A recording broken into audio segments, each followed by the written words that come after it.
G'day everyone. Welcome to part 2 of Death Has Red Hair. It's not going to be a long reading today. I'm just going to, get through it. Because I'm sure we all want to know what happens to Hank, Peter and, the judge. And the girl without the hat. Oh, man. Yeah.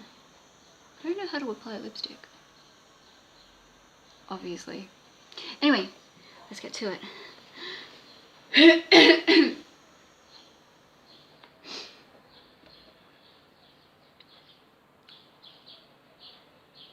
I know the signs. I'd seen him once, when in a cold fury of anger against an unfortunate stenographer at whom he had not dared bluster in my patience, he thrust his black countenance down into hers until she had shrunk back speechless. I have to lift this up. Sorry, everybody. Until she had shrunk back speechless, every drop of blood fled from her pallid and terrified face.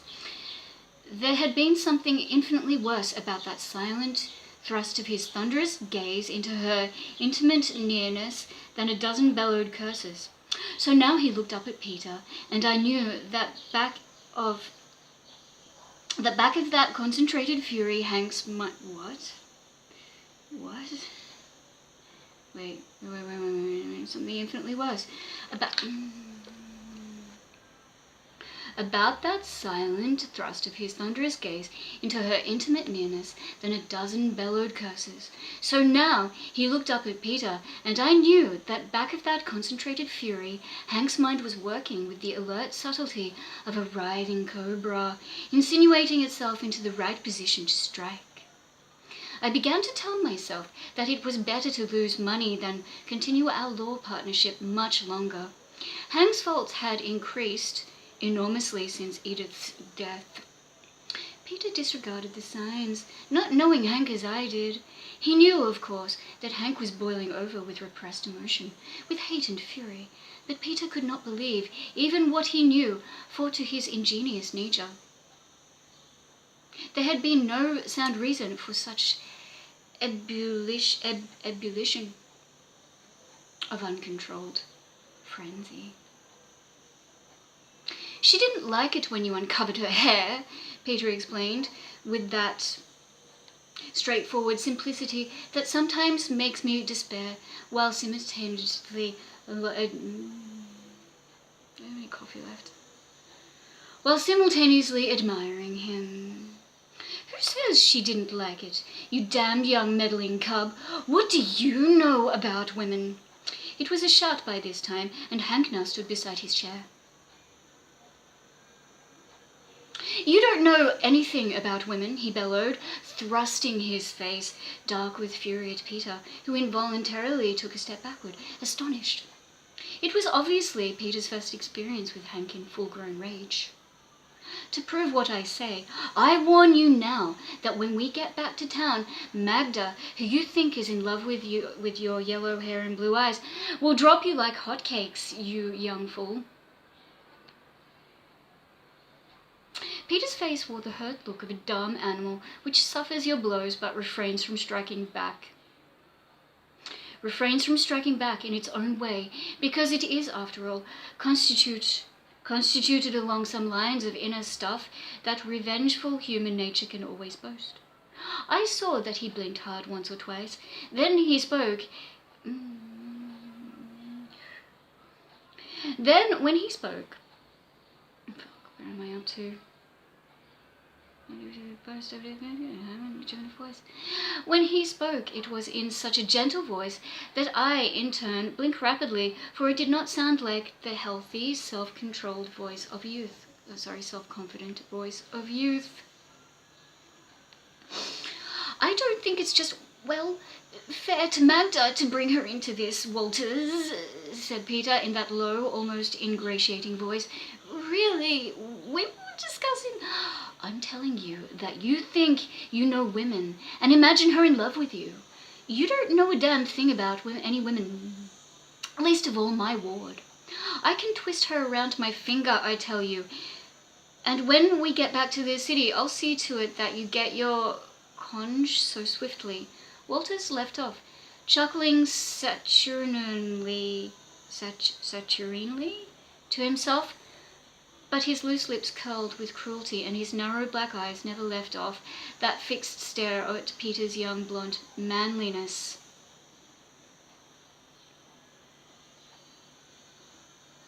Peter, however, slowly turned stricken gaze to me. I know then that this young blonde Apollo was so lacking in the usual masculine conceit that he actually could not believe himself sufficiently attractive, sufficiently worthwhile to hold the beloved woman's loyalty, and no allowance was being made apparently for Magda's personal ideas on the subject. It was so astonishing to my keen sense of humour, so absurd, that I must have failed to demonstrate in my expression the sympathy or the encouragement that Peter had been expecting from me. Hank bustled on triumphantly like a total prick. That girl, young fool, would have been in my arms in another minute if you hadn't come butting into what was none of your business. I know how to handle women, I tell you. They like to be treated rough, he shouted, and burst into a guffaw that had a content of insult for Peter. Just in case you didn't know, we don't like Hank. Nobody likes Hank. Hank is the quintessential sex pest of the 40s, 50s, they exist today.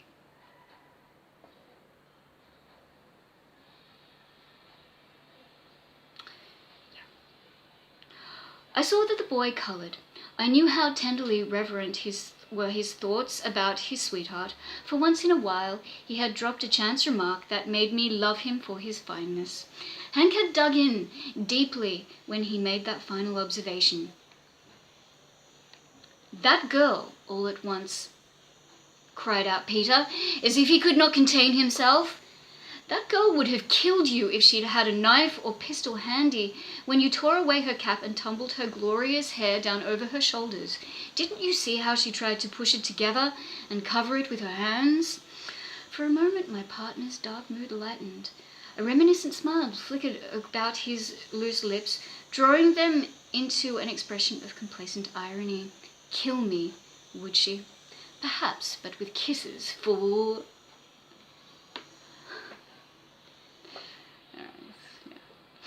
"Lord," Peter jerked out, in the throes of such sick disgust that he actually drew up his shoulders, nauseated at that revelation of Hank's character. His fury turned aside momentarily.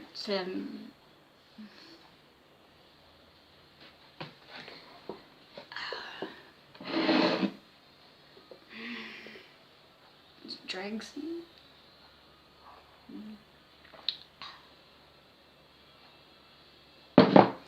Fury. The writing is fucking tiny. Fury. Jesus Christ. His fury turned aside momentarily. Hank uttered an immoderate laugh, apparently at his own thoughts. Then he said to Peter, sudden chill descending into his words and manner, "At all events, young man, don't come hanging around my ward any more. I won't have it. Just don't like you. That's all." No. What a prick. So this is quite an emotional, dramatic start to the story, and really I think we've still only just started. But I'm going to leave off for now because frankly I've had a shit morning and I don't feel like reading anymore.